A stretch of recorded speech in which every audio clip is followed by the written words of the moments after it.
Okay, kids, chapter 5 of Ender's Game, part 2. This was school.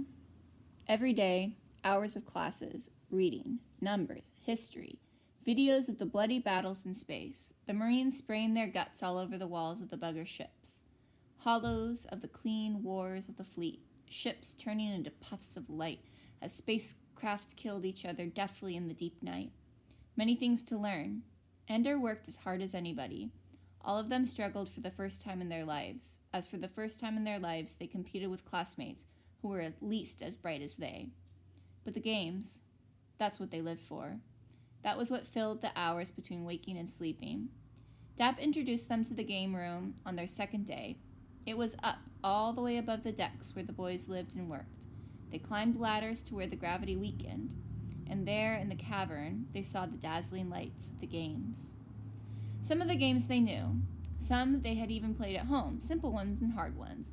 Ender walked past the two-dimensional games on video and began to study the games the bigger boys played in the holographic games with objects hovering in the air. He was the only Launchie in that part of the room, and every now and then one of the bigger boys would shove him out of the way. "What are you doing here? Get lost. Fly off." And of course he would fly. In the lower gravity here, leave his feet and soared until he ran into something or someone. Every time, though, he extricated himself and went back, perhaps to a different spot to get a different angle on the game. He was too small to see the controls, how the game was actually done. That didn't matter. He got the movement of it in the air, the way the player dug the tunnels in the darkness, the tunnels of light, which the enemy ships would search for and then follow mercilessly until they caught the player's ship.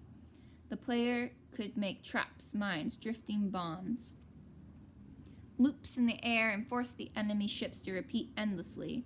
Some of the players were clever, others lost quickly. Ender liked it better, though, when two boys played against each other.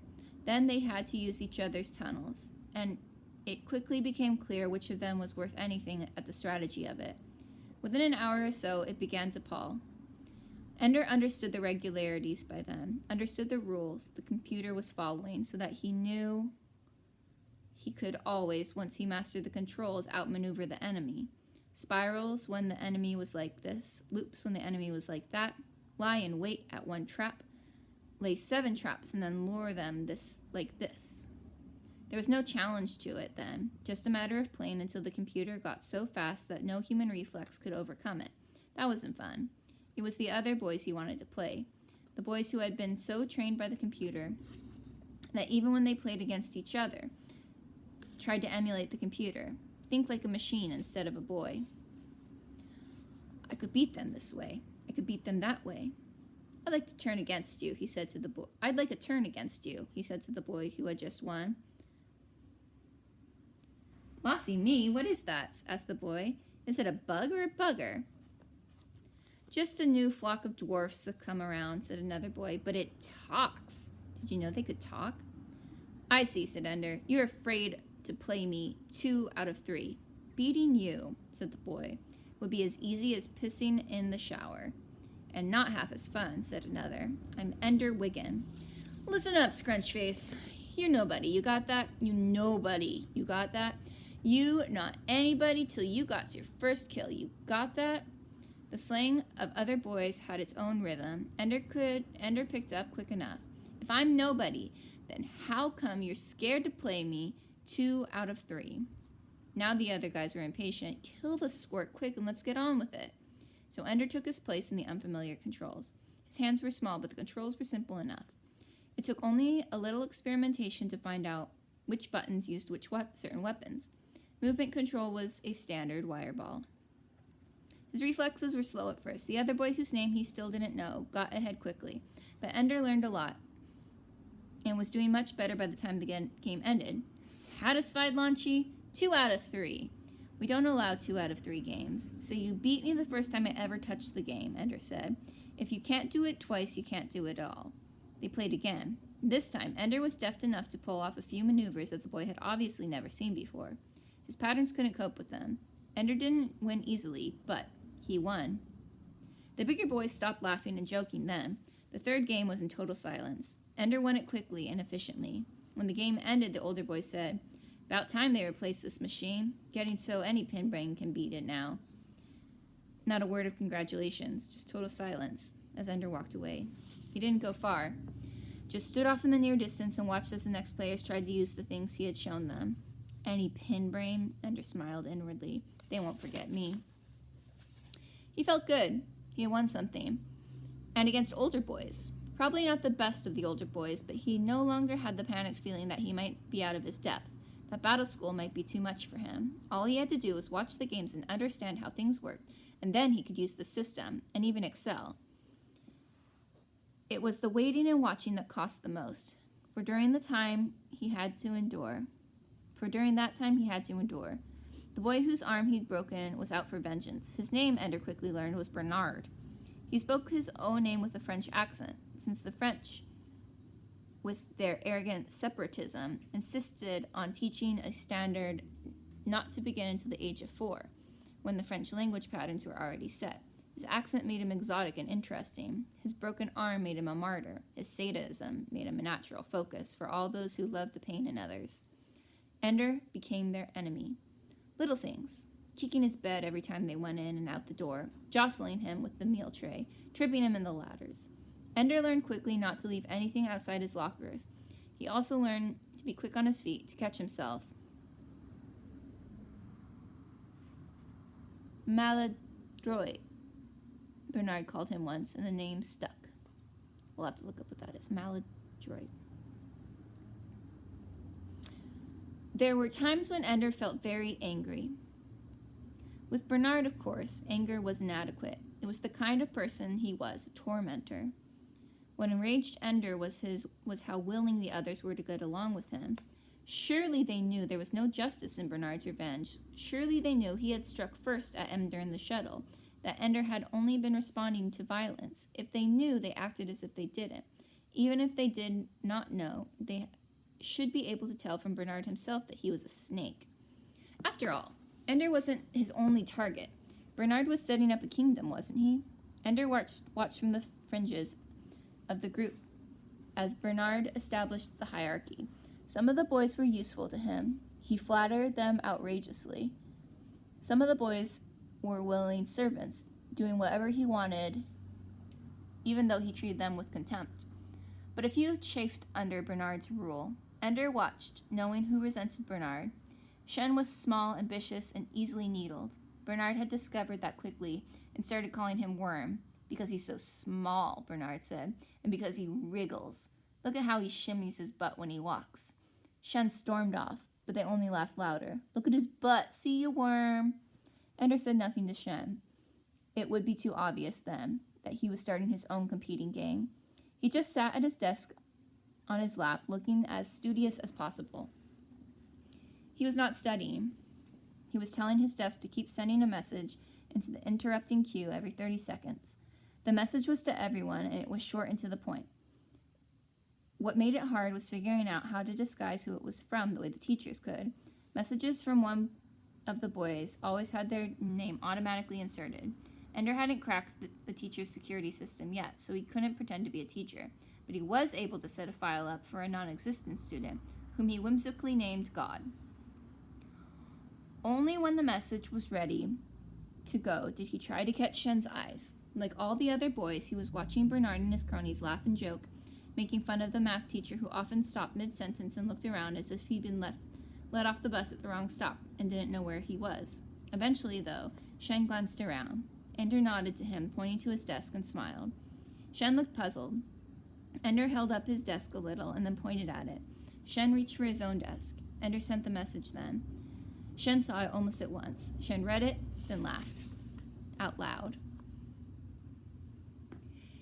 He looked at Ender as if to say, "Did you do this?" Ender shrugged as if to say, "I don't know who did, but it sure wasn't me." Shen laughed, and several of the other boys who weren't too close to Bernard's group got out their desks and looked. Every 30 seconds, the message appeared on every desk, marched around the screen quickly, then disappeared. The boys laughed together. "What's so funny?" Bernard asked. Ender made sure he was not smiling when Bernard looked around the room. imitating the fear that so many others felt. Shen, of course, smiled all the more defiantly. It took a moment. Then Bernard told one of his boys to bring out a desk. Together they read the message. Cover your butt. Bernard is watching. God. Bernard went red with anger. Who did this? He shouted. God, said Shen. It sure as hell wasn't you, Bernard said. This takes too much brains for a worm. Ender's message expired after 5 minutes. After a while, a message from Bernard appeared on his desk. I know it was you, Bernard. Ender didn't look up. He just acted, in fact, as if he hadn't seen the message. Bernard just wants to catch me looking guilty. He doesn't know. Of course, it doesn't matter if he knew. Bernard would punish him all the more because he had to rebuild his position. The one thing he couldn't stand was having the other boys laughing at him. He had to make clear who was boss. So Ender got knocked down in the shower that morning. One of Bernard's boys pretended to trip over him and managed to plant a knee in his belly. Ender took it in silence. He was still watching as far as the open war was concerned. He would do nothing. But in the other war, the War of Desks, he already had his next attack in place. When he got back from the shower, Bernard was raging, kicking beds and yelling at the boys, I didn't write it, shut up! Marching constantly around each boy's desk was the message. I love your butt, let me kiss it. Bernard. I didn't write that message, Bernard shouted. After the shouting had been going for some time, Dap appeared in the door. What's the fuss? He asked. Somebody's writing messages using my name, Bernard was sullen. What message? It doesn't matter what message. It does to me. Dap picked up the nearest desk, which happened to belong to the boy who bunked above Ender. Dap read it, smiled very slightly, and gave back the desk. Interesting, he said. Aren't you going to find out who did it? Demanded Bernard. Oh, I know who did it. Yes, Ender thought. The system was too easily broken.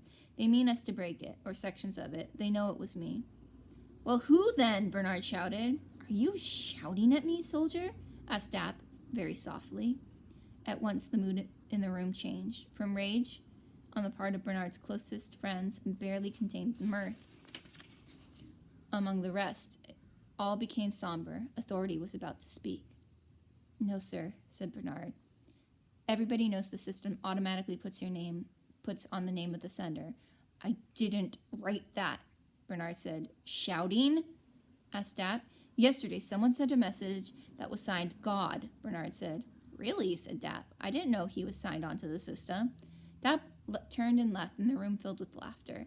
Bernard's attempt to be ruler of the room was broken. Only a few stayed with him now. But they were the most vicious, and Ender knew that until he was through watching, they would still go hard on him. Still, tampering with the system had done its work. Bernard was contained, and all the boys who had some quality were free of him. Best of all, Ender had done it without sending him to the hospital. Much better this way. Then he settled down to the serious business of designing a security system for his own desk, since the safeguards built into the system were obviously inadequate.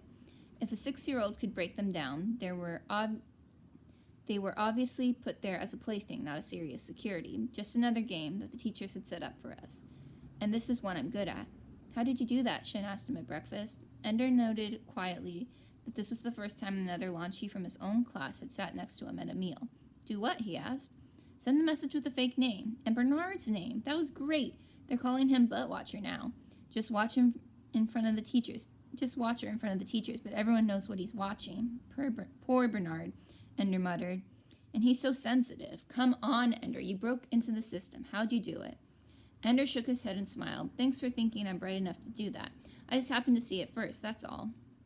Okay, you don't have to tell me, said Shen. Still, it was great. They ate in silence for a moment. Do I wiggle my butt when I walk? Nah, Ender said, just a little. Don't take such big long steps, that's all. Shen nodded. The only person who'd ever noticed was Bernard. He's a pig, said Shen. Ender shrugged. On the whole, pigs aren't so bad. Shen laughed. You're right. I wasn't fair to pigs.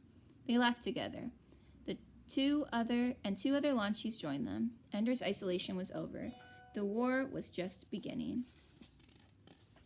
All right, it's the end of chapter 5.